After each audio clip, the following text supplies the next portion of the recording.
What about drag queens? What about drag queens? I mean, they want to be women, so... What, you mean if you got a sex change, would that mean you're okay? No, because you're still a man. That's not what makes a woman a woman. Hormones. There's more to it than that.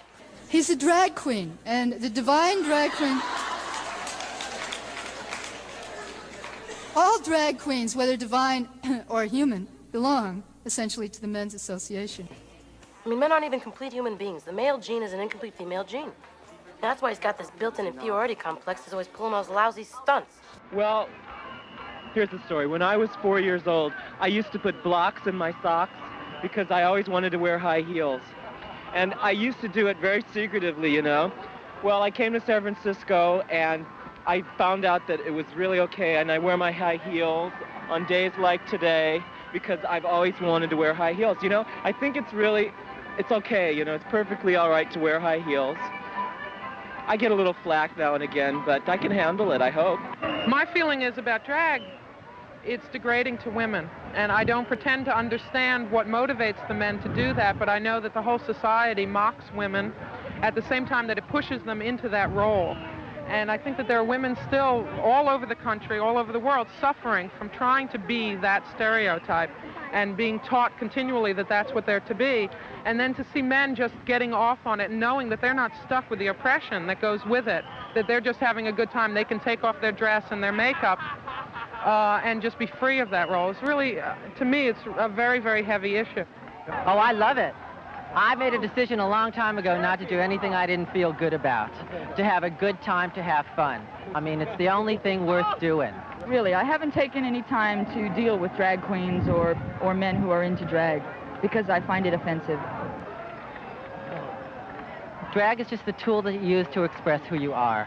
And in terms of clothes, some people wear leather, some people wear feathers, some people wear sequins, some people wear Levi's. It's all drag. It's all a tool to tell other people who you are. I like outrageousness, you know, like I like punk rock and I like crazy things, but I'm a punk rock freak. But drag is somewhat offensive to me. And I think that when you're having a good time, people relate to that goodness, even if it's not their style. When I see men dressed up as Anita Bryant lookalikes, and which is what they're doing most of the time in a very offensive way, because there's no description for womanhood in my mind. It runs from all sorts. I mean, people love it, people hate it. The same way that people love or hate you no matter what. But it's a focusing device, you know? It's like a magnifying glass. It just makes it clearer, it makes it bigger in your eyes. And I still relate to people, hopefully, as I would relate to them outside of this dress and this feathers and these makeup. Or into what? Into it as a giggle. I talked to a guy at the thing we went to last Sunday, and it's just a giggle. Yeah, because it's fun. There's also a political sentiment behind it. I mean, I feel a victim of sexism, and I think to understand what I am victimized about, I have to understand what sex is all about, both as a homosexual, as relating to women, sex in the terms of the clothes that they wear and stuff. This helps me feel androgynous or hermaphrodite. I mean, it makes me feel like a whole person instead of just half a person, just like I'm part of the whole human race rather than just half of it.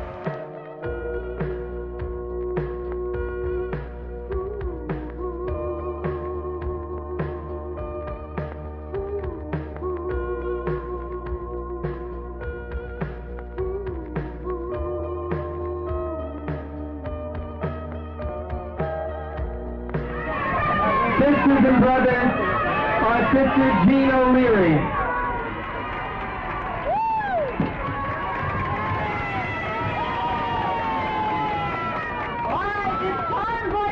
That I find it very hard to be gay and proud because there's another side of me that's a woman. And I'm insulted by this mockery and these costumes up here by these people. Now, also, Lesbian Feminist Liberation has negotiated for a week and a half. Listen to her. You listen to everyone else. Listen. That is the least we can do for each other. Listen to her.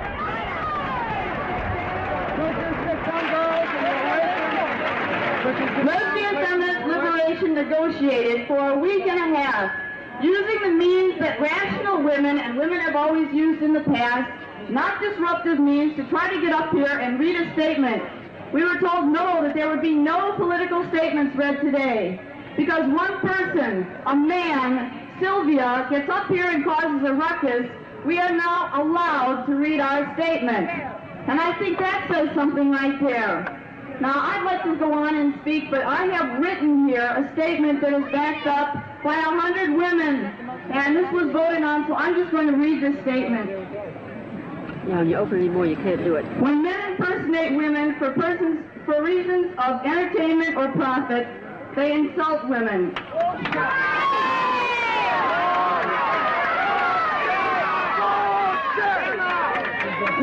We support the right of every person to dress in the way that she or he wishes, but we are opposed to the exploitation of women by men for entertainment or profit. Men have been telling us who we are all our lives. They have tried to do it with scholarship, with religion, with psychiatry. When all else fails, they have used humor to tell us and each other who and what we are. What we object to today is another instance in which men laughing with one another at what they present as women are telling us who they think we are. We don't want to know. Men have never been able to show us ourselves. We are coming into a time and a place as women at which we can and do show one another who we are.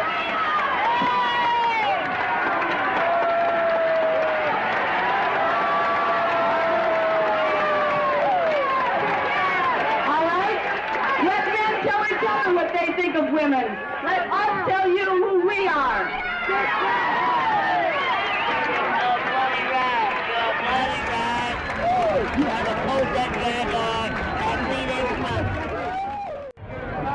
Gina Leary has expressed the viewpoint of many women in this community, but not all women.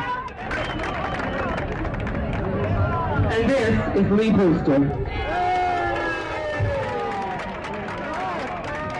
I apologize for this outburst. But I cannot sit and let my people be insulted. Why on?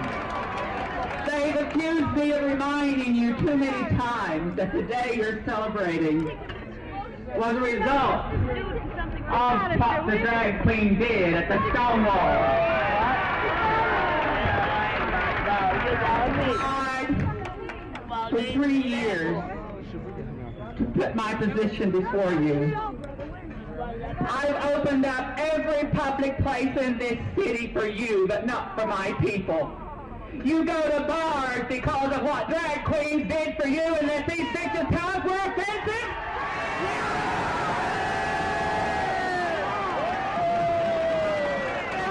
We gave you your pride.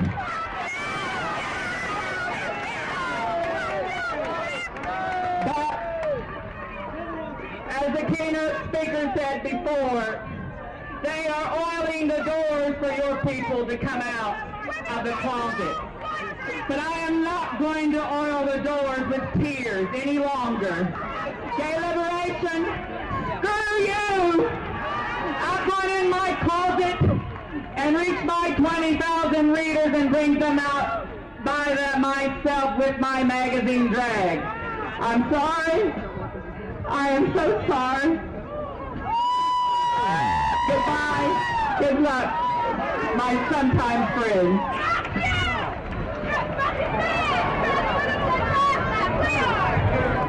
Please don't fight with each other. Please, that's all.